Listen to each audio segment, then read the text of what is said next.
Ordinateur, Internet, smartphone, depuis une vingtaine d'années, la révolution numérique repousse les limites de notre imagination et bouleverse notre manière de vivre. Nous communiquons toujours plus et toujours plus vite et échangeons des données en temps réel dans le monde entier.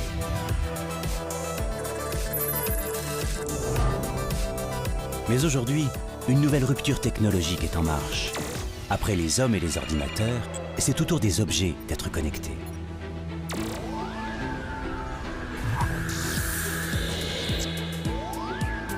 Montres, matelas, frigo, feux de signalisation, Internet tisse un nouveau réseau entre les appareils qui nous entourent.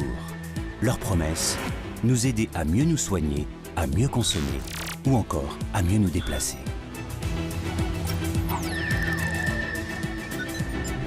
Mais jusqu'où ira cette course vers un monde de plus en plus connecté? Ces objets sont-ils de simples gadgets ou vont-ils vraiment améliorer nos vies? Quelles questions posent-ils en matière de sécurité des données et de respect de la vie privée?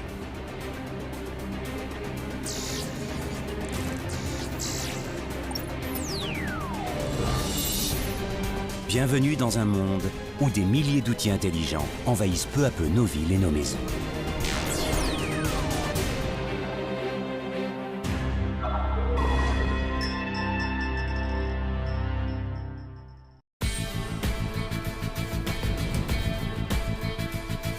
Las Vegas, Nevada. Cette ville de renommée internationale est plus connue pour ses divertissements que pour ses rassemblements professionnels. Pourtant, c'est également ici que s'organisent de grands congrès internationaux. Parmi eux, le CES, Consumer Electronics Show, le plus important salon mondial consacré à l'innovation high-tech.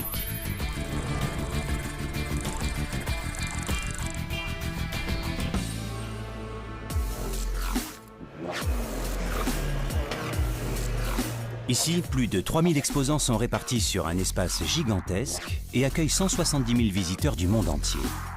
Pendant 4 jours, les principales sociétés du secteur font des interventions et présentent leurs derniers prototypes.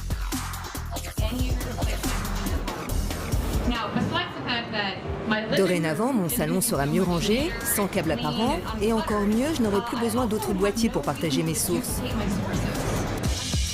Plus de 200 000 produits sont exposés. Certains semblent tout droit sortis d'un film de science-fiction. Et pourtant, les spécialistes du numérique affirment qu'ils vont envahir nos vies d'ici quelques années.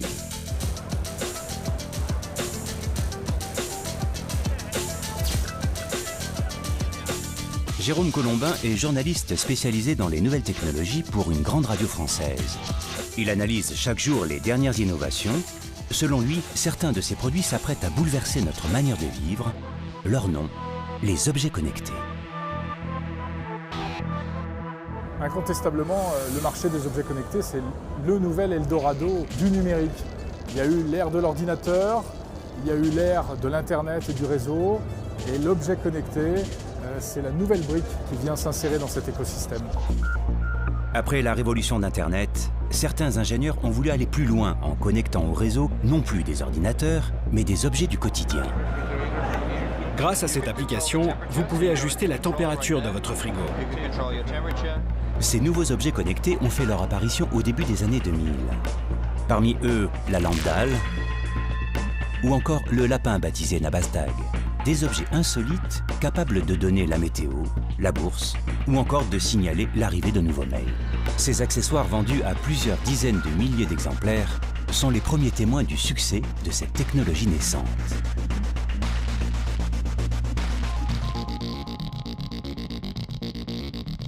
Depuis, l'Internet des objets tisse peu à peu sa toile autour de nous.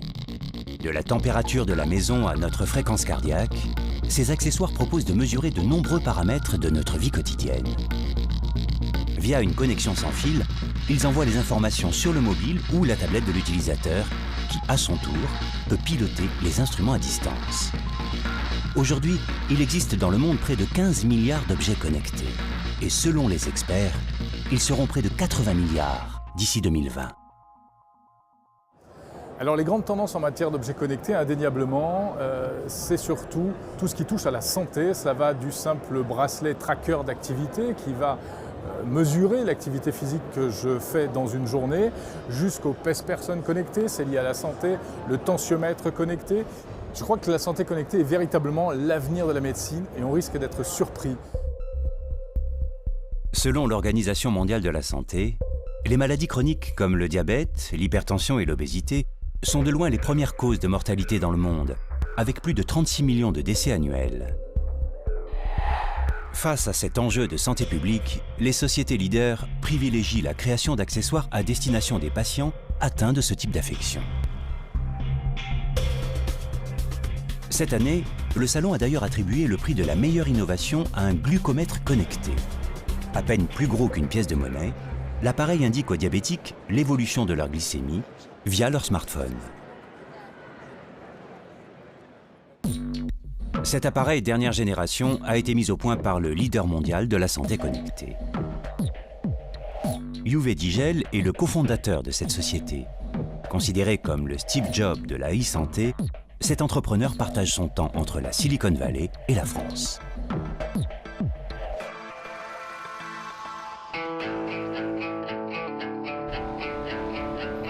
Son laboratoire de recherche et développement est installé au cœur de Paris. Entouré d'ingénieurs, d'informaticiens et de designers, Uwe Digel travaille sans cesse sur de nouveaux prototypes. La majorité des appareils imaginés dans ses bureaux sont destinés aux personnes atteintes de maladies chroniques. Pour Uwe Digel, tout l'enjeu est de faciliter la vie de ces malades en créant des objets connectés pour améliorer la gestion de leur pathologie au quotidien.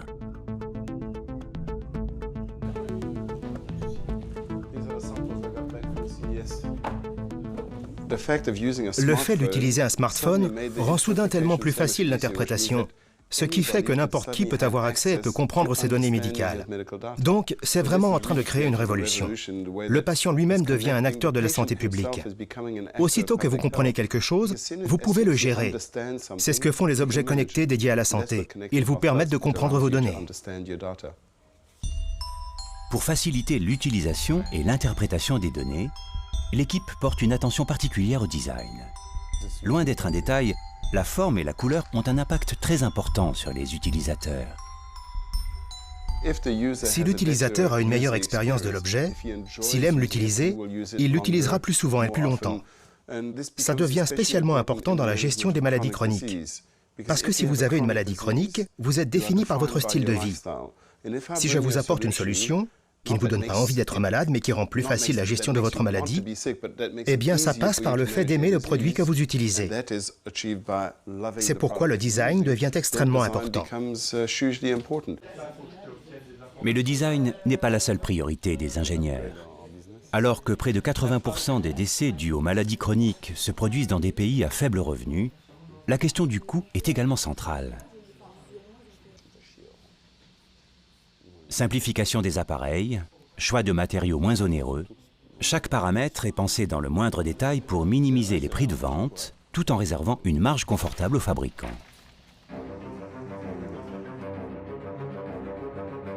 Le Forum économique mondial estime que d'ici 2030, la prise en charge des maladies chroniques atteindra près de 47 milliards de dollars.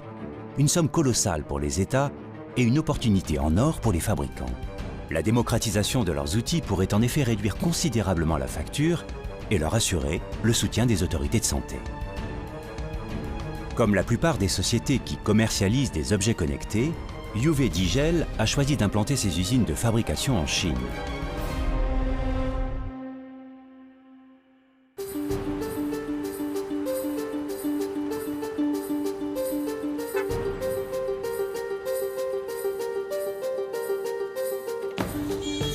Tianjin est à 120 km de Pékin. Avec une agglomération de plus de 14 millions d'habitants, il s'agit de la 4e ville du pays.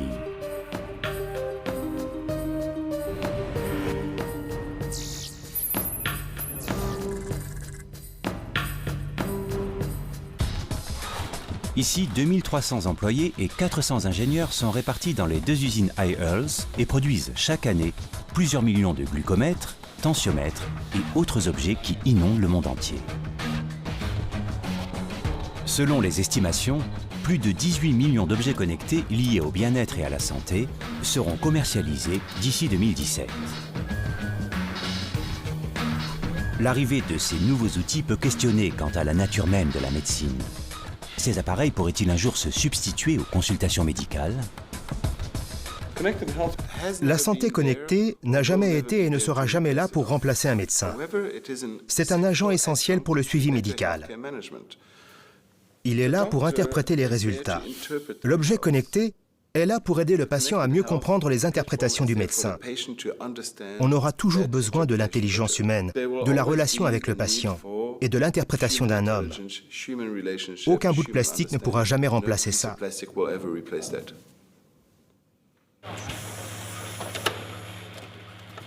Loin de pouvoir remplacer l'expertise des médecins, les objets connectés pourraient néanmoins devenir de nouveaux outils indispensables. Aujourd'hui, certains professionnels de santé commencent même à les conseiller à leurs patients pour améliorer leur suivi.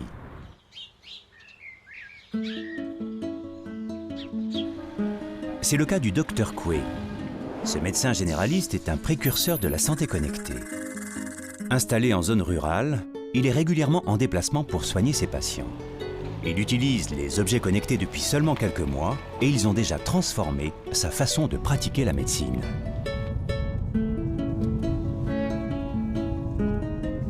Ah oui, en tant que médecin de campagne, comme on dit, médecin de brousse, c'est-à-dire vraiment dans le désert médical où on est vraiment isolé, où il y a un médecin pour 2500 habitants, nous impose d'avoir ces objets-là parce que ça va nous permettre de pouvoir déléguer, de pouvoir surveiller à distance pour être vraiment performant. Là, on va aller voir un de mes patients qui est hypertendu. Il a un objet connecté, il a un tensiomètre depuis quelques semaines et il m'a envoyé donc quelques mesures par mail. Donc il a des chiffres tensionnels qui sont un peu fluctuants.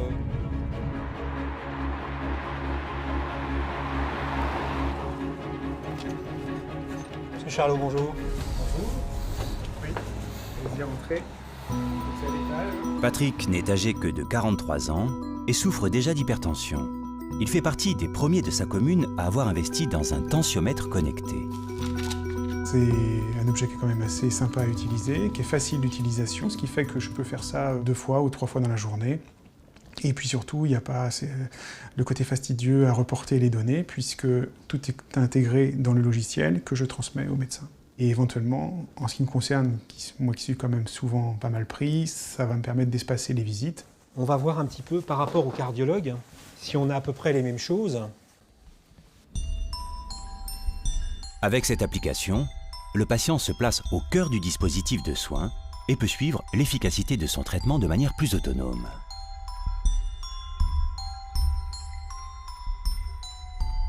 C'est vrai que cet objet permet de prendre en charge pleinement sa pathologie, dans le sens où auparavant, on avait simplement un rôle passif, dans le sens où on prenait son comprimé et puis c'est tout.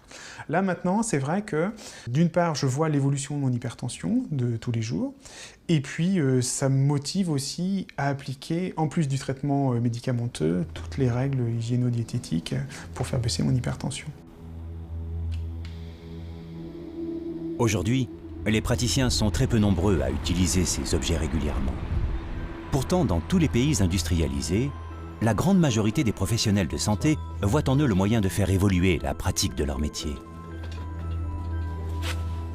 On avait, avant que le médecin, avec son tensiomètre à poire, disait la tension à son patient, le patient ne le voyait pas, donc il n'avait qu'à croire son médecin, tandis que là, le patient visualise en même temps que le médecin la tension artérielle. Ça donne vraiment une idée de votre état cardiaque. On a quand même cette tension à surveiller.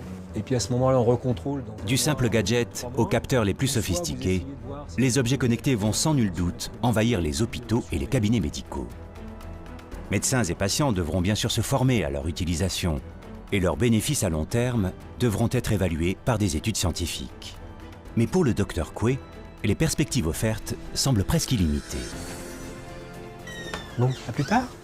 Le corps va devenir le nouvel objet connecté. Alors, on va avoir des capteurs partout, et nous, on peut peut-être avoir certaines craintes, mais surtout, moi, je suis toujours positif dans ces choses-là. Il y a toujours l'effet bénéfice-risque, où l'observance, obligatoirement, sera meilleure.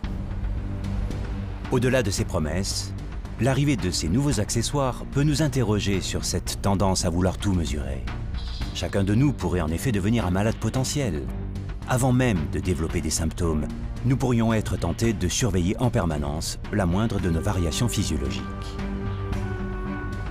Mais aujourd'hui, les fabricants promettent surtout d'épauler les patients et les personnes dépendantes. Ainsi, les ingénieurs poursuivent le développement d'un environnement plus sûr, en particulier pour la sécurité des seniors. Chaque année dans le monde, des millions de personnes âgées tombent de façon accidentelle, avec des conséquences parfois fatales. Face à une population de plus en plus vieillissante, la prévention des chutes est donc devenue un réel enjeu de santé publique. À Vils, au Luxembourg, une société a décidé de s'emparer de cette problématique. Dans ses laboratoires, elle a mis au point un sol connecté et intelligent. Un revêtement d'à peine 1 mm d'épaisseur à installer sous un parquet ou une moquette et qui pourrait bientôt envahir les établissements médicaux. Christophe Rettler, directeur de la recherche et de l'innovation, est le responsable du projet. Cette sous-couche active va détecter les activités, l'activité, le comportement du résident dans son environnement. Cette sous-couche ne nécessite pas d'électricité pour fonctionner, c'est-à-dire qu'il y a zéro courant, c'est lui-même qui va générer son propre signal. Donc ce signal va être capté par une carte électronique. Dans cette carte électronique, un algorithme qui, en fonction de l'événement, va déclencher soit une alarme, soit indiquer une activité du résident dans son environnement. Parfait. On est prêt.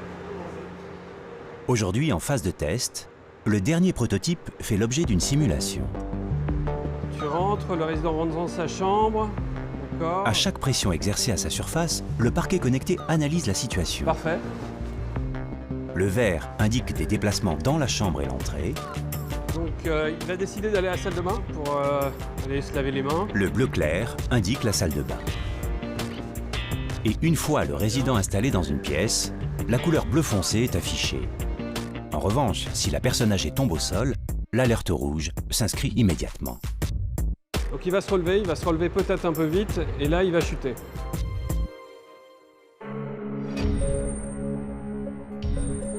Lorsqu'une personne chute au sol, la pression exercée par le poids du corps sur la sous-couche va générer un signal.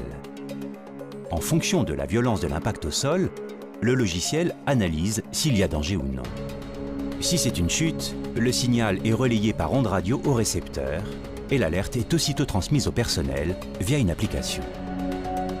Aujourd'hui, une quarantaine d'établissements pilotes sont équipés de ce type de sol.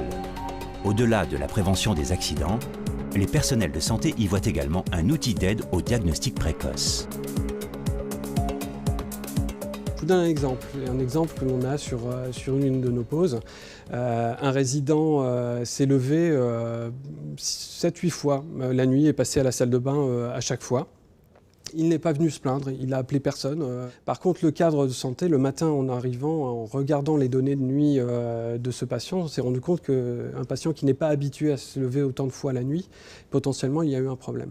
Donc le médecin est allé voir ce résident, l'a questionné, et c'est effectivement le résident a eu des problèmes respiratoires et elle a pu mettre en place, je dirais, des actions pour soigner ce résident. Le parquet connecté pourrait donc aider considérablement le personnel soignant et même contribuer au maintien des personnes âgées à leur domicile. Combiné à d'autres capteurs intelligents, comme un tensiomètre ou encore un cardiofréquencemètre, il créera un environnement ultra sécurisé pour les seniors, en les reliant directement à leur entourage et à leur médecin.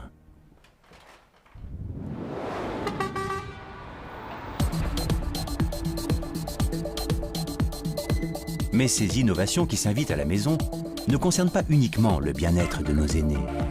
Selon nombre de spécialistes, demain, c'est le domicile de tout un chacun qui pourrait être connecté.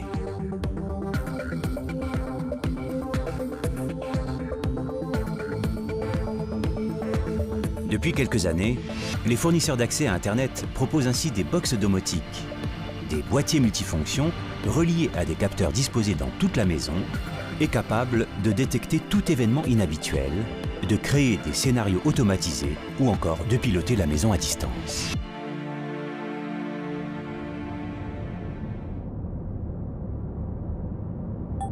L'objectif est de faire des économies d'énergie et de temps tout en améliorant le confort et la sécurité des utilisateurs.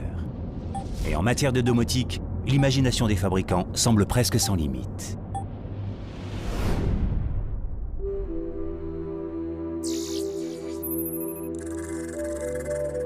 À Vilvoorde, en Belgique, se trouve Living Tomorrow, un site unique concentrant les dernières nouveautés en matière de domotique.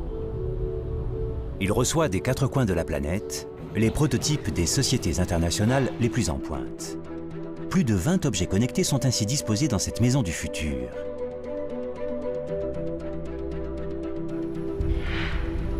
Daniel Wimmels est manager de l'innovation.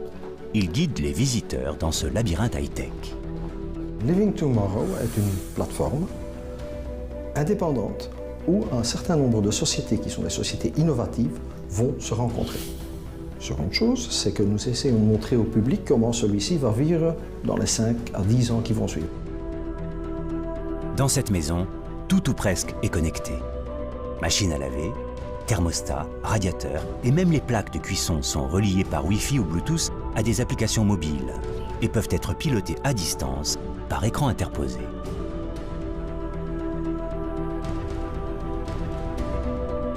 Le gros électroménager se dote lui aussi d'une connexion. C'est le cas de ce prototype de réfrigérateur. L'appareil est équipé d'un lecteur de puces électroniques et mémorise tous les produits placés à l'intérieur. Il est aussi doté d'une connexion Internet et d'un écran tactile donnant accès à plusieurs applications. Donc si votre frigidaire sait ce qui rentre et c'est ce qui sort, il connaît la différence. Et la différence, c'est ce que vous avez encore. Et sur base de ça, il pourra vous aviser si à partir d'un certain moment, vous êtes presque en date de péremption pour certains produits. Grâce à son cerveau informatique, le frigidaire est ainsi capable d'informer son propriétaire en temps réel sur son contenu. Il peut également créer une liste de courses basée sur les habitudes alimentaires du foyer, ou encore prévoir des menus équilibrés en fonction de ce qu'il contient. Ses concepteurs imaginent même le rendre capable de faire lui-même ses courses en passant commande sur Internet. Peu à peu, les objets domestiques se transforment ainsi en machines intelligentes, capables de nous aider à prendre des décisions. Bientôt, les chambres ou les salons seront peut-être équipés de miroirs de ce type, branchés à Internet et reliés à une série de capteurs disposés dans les maisons. Composé d'un verre semi-réfléchissant, l'objet peut afficher le reflet d'une personne, mais aussi y superposer des images. Il affiche les nouvelles du jour, mais également des informations de santé comme le rythme cardiaque ou encore le risque d'allergie en fonction de la composition de l'air. Le miroir conseille même l'utilisateur en fonction de ses paramètres personnalisés. Cette technologie ouvre la voie à des applications inédites. Parmi elles, des ingénieurs travaillent actuellement à la mise au point de médicaments connectés. Des pilules dotées de capteurs qui s'activent une fois arrivées dans l'estomac et envoient des informations à un patch collé sur la peau. Au moment où vous l'ingérez, automatiquement elle se retrouve dans votre estomac et vous allez avoir un capteur qui va capter les informations de la plusieurs fréquences radio qui sont dans votre estomac et de là, ils vont via le Bluetooth ou via le Wi-Fi de la maison, ils vont envoyer ces informations vers notre miroir. Et de là, on pourra voir comment on a dormi, si on a bien pris ses médicaments, quels sont les médicaments qu'il faut peut-être augmenter, et ainsi de suite. Des capteurs à l'intérieur du corps qui communiquent en temps réel avec le miroir du salon, un scénario digne de Big Brother. Pour l'instant, ces médicaments connectés doivent faire l'objet de recherches complémentaires afin de s'assurer de leur innocuité pour la santé humaine.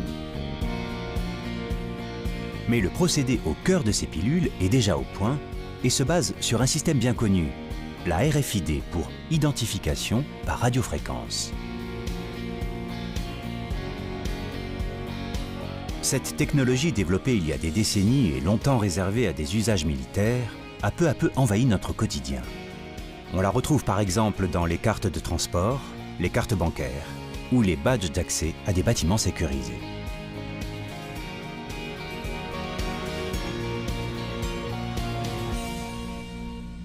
Le système RFID se base sur l'échange d'informations via une étiquette appelée tag, composée d'une antenne et d'une puce contenant les données. Le lecteur possède lui aussi une antenne et envoie de l'énergie au tag via des ondes radio. Le tag devient alors actif et peut à son tour envoyer des informations. Dans le nord de la France, une jeune société internationale s'est justement spécialisée dans la mise au point de solutions RFID. Ambisphère collabore avec des dizaines d'industriels à travers près de 35 pays. Ici, une trentaine d'ingénieurs, d'informaticiens et de designers mettent au point des lecteurs nouvelle génération.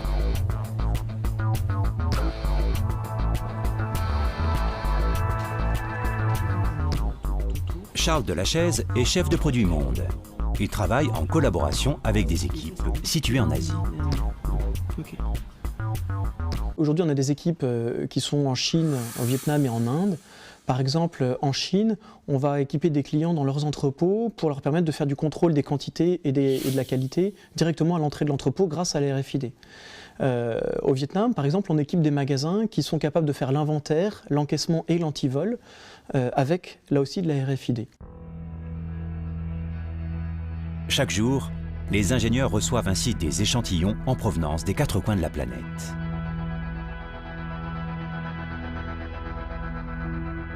Au sein d'une chambre capitonnée qui isole parfaitement les ondes, ils mesurent l'efficacité des puces en fonction de la nature des produits.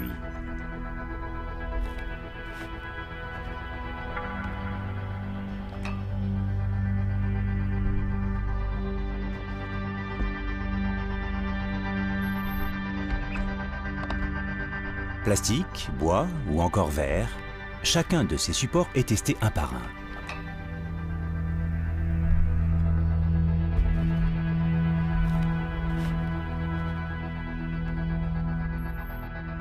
L'objectif, mesurer la distance d'émission des ondes pour chaque matière. Est-ce que tu as pu faire le dernier test sur le prototype de tag qu'on a reçu ? Ouais, je l'ai testé, les résultats sont super intéressants d'ailleurs. Dans l'air, on est plutôt pas mal, on est à 7,5 et du coup sur le plastique, c'est quelque chose d'intéressant. On monte jusque 11 mètres. Par contre, sur le verre, j'ai pas une super nouvelle, on se retrouve plus à 1 mètre, ça va être compliqué. Je pense qu'il va falloir. D'accord, donc ça dégrade fortement sur le verre. C'est ça, exactement. Je te le passe. Merci.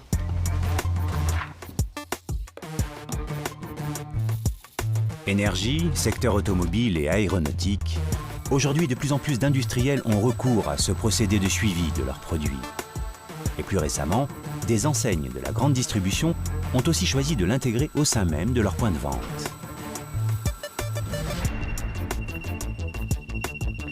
Ambisphère vient justement d'équiper une chaîne internationale de magasins de sport. Tous les produits possèdent un tag RFID à l'intérieur de leur étiquette. La gestion des stocks et leur inventaire sont améliorés et au final, les clients s'y retrouvent également. Ce que la RFID va changer dans la vie de tous les jours pour le grand public, c'est d'abord, par les grandes enseignes qui déploient aujourd'hui, c'est d'avoir un stock beaucoup plus juste dans les magasins. C'est-à-dire que si je vais dans une enseigne faire mes courses, je vais toujours trouver la bonne taille et la bonne couleur du produit qui m'intéresse. J'aurai beaucoup moins de ruptures. Grâce à cette minuscule puce, les objets connectés peuvent donc fournir de nombreuses informations. Les enseignes imaginent ainsi des cabines intelligentes, capables de lire les données contenues dans les tags des vêtements. Imaginons que je rentre dans une cabine d'essayage et que je sois sportif, par exemple, j'aime la course à pied. Je vais rentrer avec une paire de baskets et automatiquement, quand je vais rentrer dans la cabine, on va me dire, voilà, tu es rentré avec cette paire de baskets. Il existe aussi une paire de baskets qui est encore plus haut de gamme et qui peut-être me correspond plus parce que je suis un coureur fréquent. Et je vais avoir beaucoup d'interactivité finalement entre les produits qui vont être associés à mon usage. Dans quelques années, tous les vêtements seront certainement équipés de ce type d'étiquette. Chacun aura accès de façon instantanée à des informations détaillées sur l'histoire du produit, sa composition, son lieu de fabrication ou encore son mode de transport. À terme, nous pourrons interagir avec tous ces objets au sein même de notre domicile. Si j'arrive à la maison demain, en ayant acheté des objets dans un magasin, je vais peut-être, en le passant devant ma télévision, récupérer mon ticket de caisse, récupérer le mode d'emploi, récupérer comment il doit être utilisé, comment il doit être lavé, comment il doit être recyclé. Imaginons que demain tous mes vêtements soient RFID. Au moment où je vais les mettre par exemple dans mon lave-linge pourrait me prévenir en disant attention, tu es en train de laver à 90, il y a un des produits en synthétique qui n'est pas compatible, veux-tu que je mette le programme le plus optimisé pour l'ensemble des vêtements que tu viens de mettre dans le lave-linge? C'est un exemple d'usage qui pourrait être utile à tout le monde. Véritable carte d'identité des produits, les puces RFID sont en passe d'envahir nos vies dans de nombreux domaines, de l'industrie textile jusqu'à l'alimentaire. Combinées aux multiples objets connectés disséminés dans nos maisons et jusqu'à l'intérieur même de notre propre corps, elles vont tisser un gigantesque réseau invisible d'informations sur nos habitudes, nos modes de vie, notre état de santé. Ces mesures constantes de nos moindres faits et gestes vont sans doute révolutionner notre quotidien. Mais elles posent aussi un certain nombre de questions. Sous prétexte de nous faciliter l'existence, ces technologies pourraient-elles un jour gouverner nos vies et nous priver de nos libertés? Le fantasme d'une existence sous surveillance et assistée par la technologie est-il en passe de devenir une réalité? Pour Laurent Salard, sociologue de l'innovation, tout dépend de l'usage que nous ferons de ces nouvelles technologies.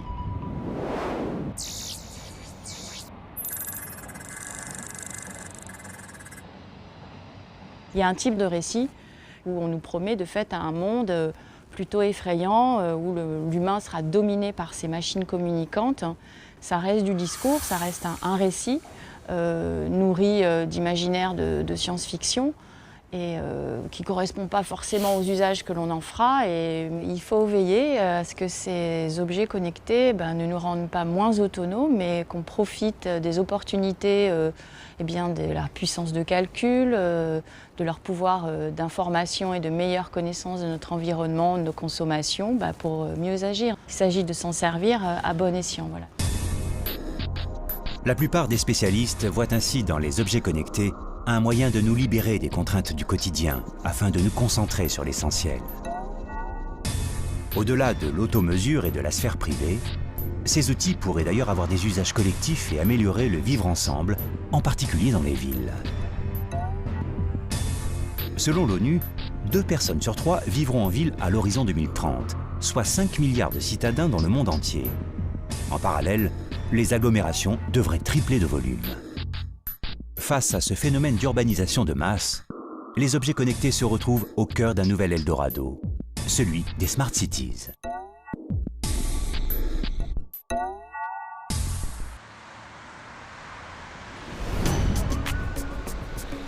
En Espagne, Madrid est l'une de ces villes pionnières dans la transformation urbaine. Parmi les innovations mises en place, un système intelligent de gestion des transports en commun.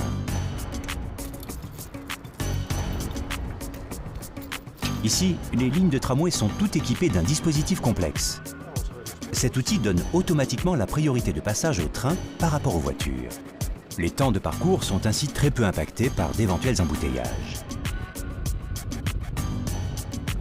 Tout au long de la ligne, les carrefours sont dotés de contrôleurs. Ces ordinateurs très puissants assurent la régulation des feux de signalisation. Carlos Rubio est directeur du département de technologie des transports de la mairie de Madrid. Aujourd'hui, il procède à une opération de maintenance du réseau. Voilà le tramway qui a la priorité. Les autres véhicules sont stoppés et le tramway passe sans s'arrêter comme prévu. Parfait. Avant et après chaque feu de croisement, les rails sont équipés d'une série de 3 balises. Disposées au sol, elles détectent l'arrivée du train, calculent sa vitesse et déclenchent la priorité en transmettant des informations à l'ordinateur. Le microprocesseur régule ensuite instantanément la signalisation de l'intersection. Les feux tricolores des voies classiques passent au rouge, les voitures s'arrêtent pour laisser passer le tramway.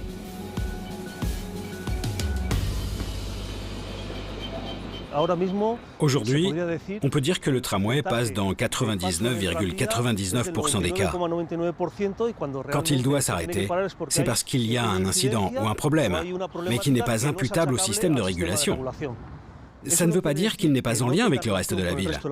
En fonction des conditions de la voie et des données plus générales sur le trafic, le système va moduler les feux de signalisation pour que le temps d'attente et d'arrêt des véhicules soit minimaux. En effet, au-delà des transports en commun, les voitures et les cyclistes font l'objet de mesures de détection.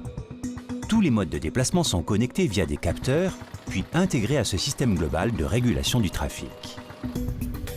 Si le logiciel est autonome sur le terrain, son fonctionnement est également supervisé à plus grande échelle. Les millions de données sont envoyées et analysées ici, au centre de gestion de la mobilité de la ville. Sur cette plateforme intelligente, une dizaine d'opérateurs surveillent et gèrent le trafic 24 heures sur 24. Grâce au réseau de capteurs disposés dans la ville et à la puissance des ordinateurs qui les contrôlent, la municipalité peut suivre la circulation en temps réel.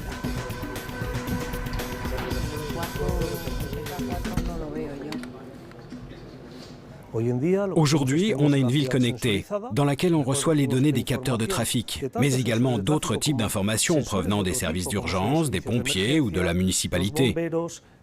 Tout cela est intégré dans une plateforme technologique de gestion du trafic, grâce aux feux, aux panneaux d'information variables, aux caméras vidéo.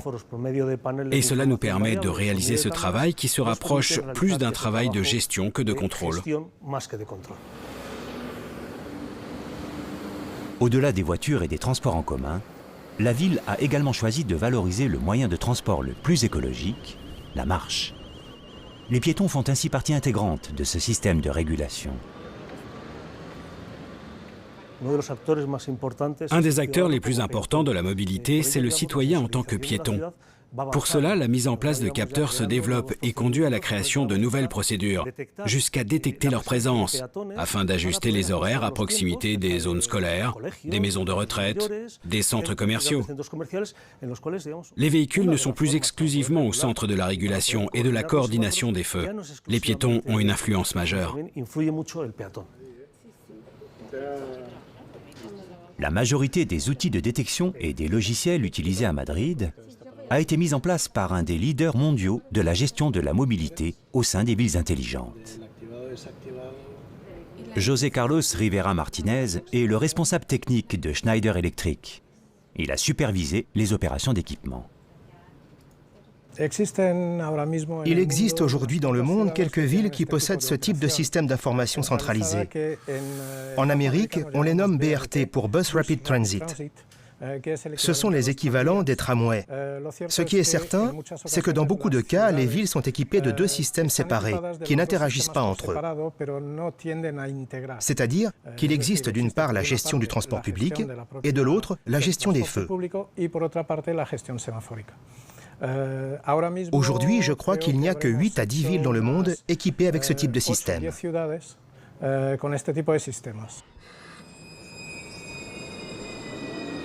À Madrid, grâce à ces installations, sur un parcours moyen d'1 heure en voiture, les usagers du tramway gagnent près de 12 minutes.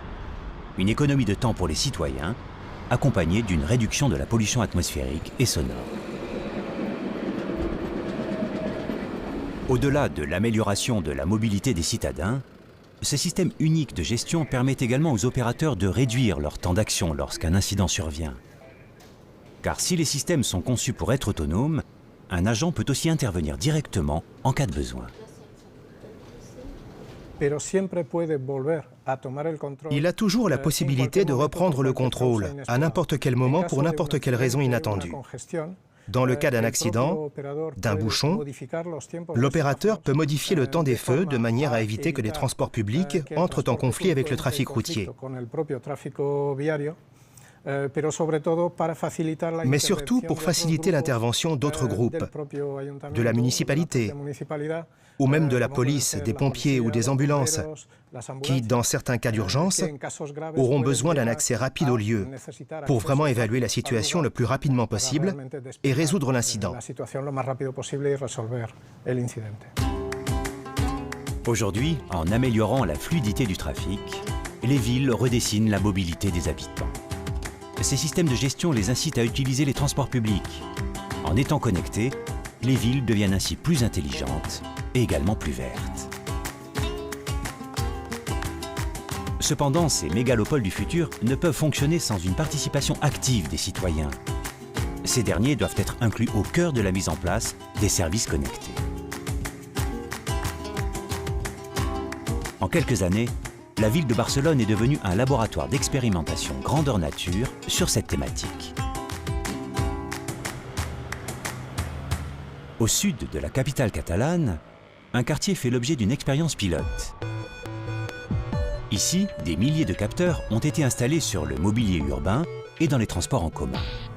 Tous sont reliés à Internet et fournissent des informations en temps réel à la population via une application. État du trafic, qualité de l'air ou disponibilité de places de parking, la municipalité offre de nombreux services aux habitants. Autre exemple, les conteneurs à poubelles, eux aussi connectés. En signalant leur taux de remplissage et les éventuelles mauvaises odeurs, les capteurs intelligents optimisent ainsi la logistique du transport des déchets. Tous ces services permettent à la ville de réduire sa pollution sonore et atmosphérique, mais surtout, cette meilleure gestion offre à la municipalité une réduction de ses dépenses.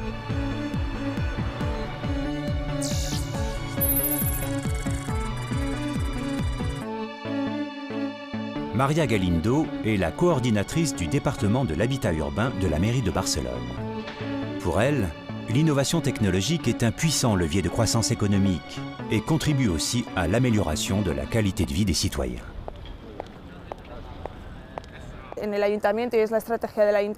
La stratégie de la municipalité est d'utiliser la technologie pour améliorer la qualité de vie des citoyens et l'efficacité de nos actions. Pour nous, la Smart City, c'est vraiment un processus de transformation de la ville. Ça n'a pas été difficile, mais c'est un projet sur le long terme qui transforme la ville en profondeur. Et il y a aussi une dimension sociale dont nous verrons les changements sur les 50 prochaines années, jusqu'en 2050. Au cœur du processus de transformation de la ville, les citoyens ont la possibilité, toujours via une application, de signaler à la ville des éventuels dommages sur la voirie ou tout autre incident. Ainsi connectés, les habitants deviennent des citoyens capteurs. Aujourd'hui, des centaines de personnes participent au projet. Toutes les données sont ensuite acheminées dans cette salle de contrôle et relayées aux services concernés.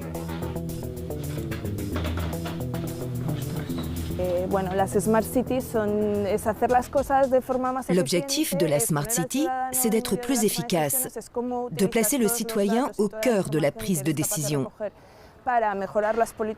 Nous prenons en compte toutes les données qui nous sont envoyées pour optimiser le service public et ainsi améliorer la qualité de vie des habitants.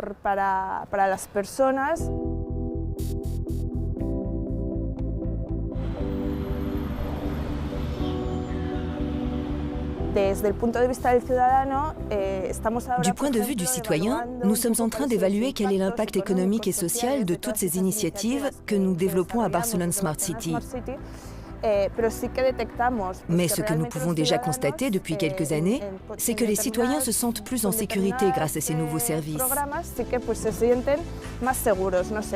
Par exemple, nous avons remplacé l'éclairage public par un smart lighting, un éclairage intelligent. Grâce à ce système, l'usager se sent plus à l'aise, parce que dès qu'il est détecté par ses capteurs, en fonction de l'heure, l'éclairage s'intensifie dans la rue.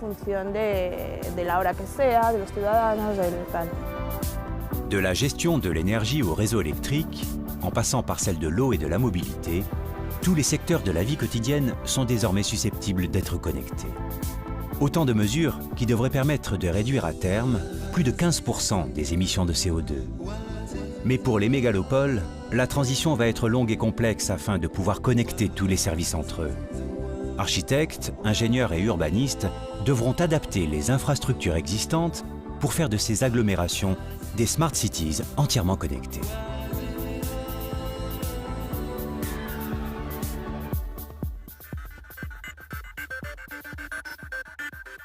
Alors que les vieilles villes tentent d'effectuer leur transition, des cités nouvelles se construisent aux quatre coins de la planète pour répondre à cet élan d'urbanisation.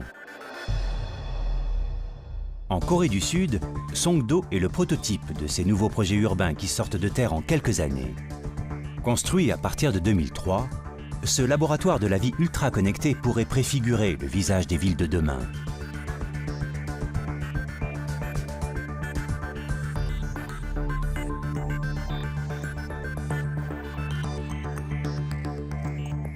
Pour vivre dans cette Smart City, les habitants doivent concéder à communiquer en permanence avec le réseau. Cette toile qui se tisse dans les moindres recoins de la vie privée de chacun interroge sur le prix que pourrait avoir notre confort.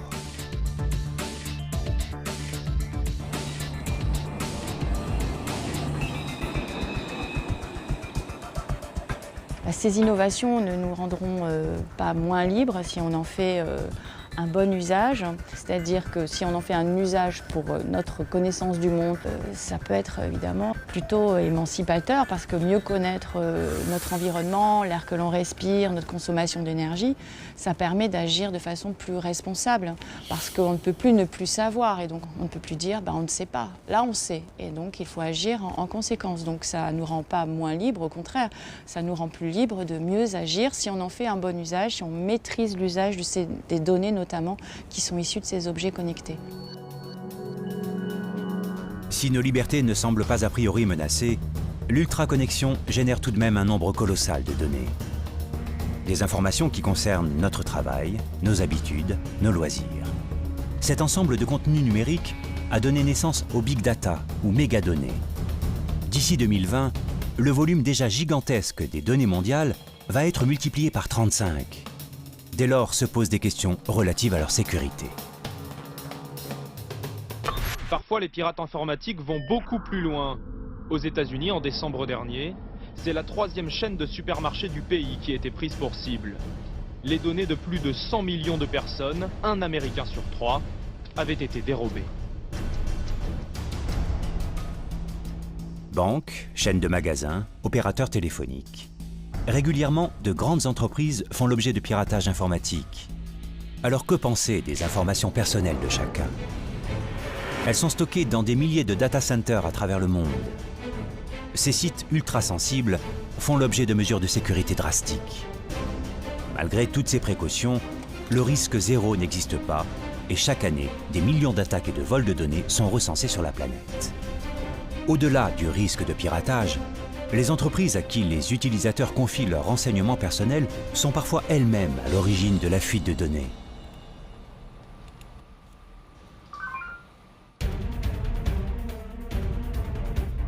Aux États-Unis, comme dans de nombreux autres pays, les données personnelles sont en effet considérées comme des biens marchands dont l'usager autorise a priori l'échange et la revente. En Europe, en revanche, les citoyens sont pour l'heure mieux protégés. Des lois garantissent la transparence dans la collecte éventuelle de données. L'utilisateur doit ainsi obligatoirement donner son consentement préalable. Mais la crainte d'une surveillance permanente, d'une vie disséquée et monnayée à grande échelle par des multinationales en quête de profit, est aujourd'hui bien réelle. On a souvent peur de Big Brother. Oui, c'est une mauvaise nouvelle, mais Big Brother existe. Il est déjà là d'une certaine manière. C'est vrai, toutes ces informations qui sont collectées. Il faut savoir aussi, et il ne faut pas se voiler la face, que c'est le nerf de la guerre et c'est ce qui permet à ces entreprises de vivre en exploitant ces données. Demain, l'échange de data pourrait générer autant, si ce n'est plus de bénéfices pour les fabricants, que la vente des objets eux-mêmes. Dans le domaine de la santé, par exemple, les mutuelles auraient tout intérêt à récolter des informations sur nos comportements. Il est évident qu'il y a des contrats qui sont en train de se créer, qui sont déjà créés entre des compagnies d'assurance et certains industriels. Il est évident qu'il peut y avoir des dérives importantes, des gens qui ne peuvent pas être assurés parce qu'obligatoirement ils ont des pathologies un petit peu plus importantes. Maintenant, voyons toujours l'aspect positif de la chose. La santé connectée va permettre d'avoir des données médicales et donc des suivis importants. Et je pense que les effets bénéfices-risques sont vraiment plus importants pour les bénéfices que pour les risques. Le big data suscite aujourd'hui des inquiétudes légitimes sur les dérives possibles. Mais pour certains spécialistes, mieux se protéger, c'est avant tout raisonner sur les usages de ces objets connectés. Car bientôt, ils auront investi en profondeur tous les domaines de notre vie quotidienne. Mais honnêtement, il y a tellement de nouveaux produits qui arrivent sur le marché tous les jours que ce n'est qu'une estimation. Parce que la finalité d'ici 2-3 ans, c'est que tout ce qui pourra être connecté sera connecté. C'est une réalité.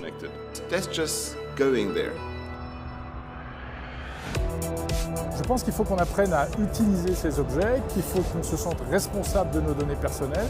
Alors, il ne faut quand même pas oublier que tous ces objets sont censés nous faciliter la vie et ils nous facilitent la vie de plus en plus. Alors, prudence, oui, prise de conscience, oui, mais peur, sans doute pas, non. La peur est mauvaise conseillère, donc il faut s'y intéresser et savoir s'en servir à bon escient, parce que cultiver l'ignorance peut conduire à des catastrophes. Et donc il faut au contraire se saisir de l'opportunité d'augmenter notre intelligence que nous promettent ces objets pour en effet avoir une meilleure connaissance, une meilleure intelligence de notre environnement. Être mieux soigné, consommer de manière plus responsable, devenir acteur de l'espace urbain, dessiner des villes plus respectueuses de l'environnement, voilà les nombreuses promesses du monde connecté et intelligent dont les contours commencent à se dessiner. Désormais, le devoir des scientifiques, des politiques, mais aussi des citoyens est de surveiller l'usage que nous faisons de ces technologies pour que demain, elles contribuent réellement à notre bien-être, tout en respectant notre vie privée et nos libertés.